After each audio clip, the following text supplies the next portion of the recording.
So, ఈరోజు మా క్లినిక్‌లో కంప్లీట్ డెంచర్ డెలివరీ ఉంది. సో, ఈ పేషెంట్ చూసుకుంటే ఎవ్రీ సెట్ ఆఫ్ టీత్, పై టీత్ గాని, కంప్లీట్ టీత్ రీప్లేస్‌మెంట్‌కి వచ్చారు. యూజువల్‌గా కంప్లీట్ డెంచర్స్ అనేవి ఒక 60-70 ఇయర్స్ ఆఫ్ ఏజ్ ఉన్న వాళ్ళు మోస్ట్‌లీ పెట్టించుకోవడానికి వస్తూ ఉంటారు. అండ్ బ్యాడ్ థింగ్ ఏంటంటే, ఈ మధ్య ఒక 45 ఇయర్స్, 50 ఇయర్స్ వాళ్ళు కూడా టూత్ లాస్ వల్ల లేదా గమ్ ప్రాబ్లమ్స్ వల్ల ఈ కంప్లీట్ డెంచర్ రీప్లేస్‌మెంట్ కూడా వస్తూ ఉన్నారు. నేను వాళ్ళలో గమనించింది ఏంటంటే గనక, వాళ్ళు చాలా ఎమోషనల్ అయిపోతున్నారు. ఏడ్చేస్తున్నారు.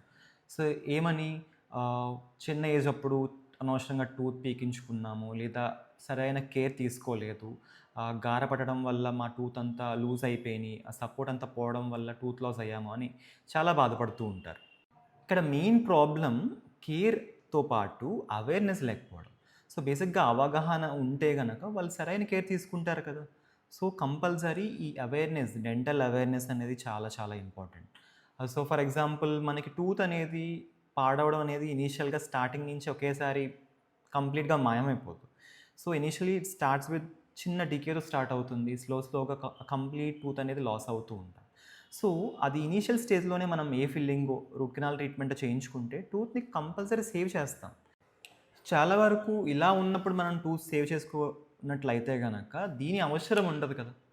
మీ నోట్లో ఏమవుతుందో మీకు తెలియకపోవచ్చు. కానీ చూసే డాక్టర్‌కి తెలుస్తుంది. చూసే డెంటిస్ట్ తెలుస్తుంది. లోపల ఏ చేంజెస్ జరుగుతున్నాయి. సో, దేనికి ట్రీట్మెంట్ అవసరం, యాస్ ఎర్లీ యాస్ పాసిబుల్ దేనికి అవసరం, దేన్ని కాపాడవచ్చు అనేది డెంటిస్ట్ చూసి చెప్తూ ఉంటారు. సో, అందుకే 6 మంత్స్‌కి ఒకసారి చెకప్స్ అనేవి చాలా చాలా ఇంపార్టెంట్.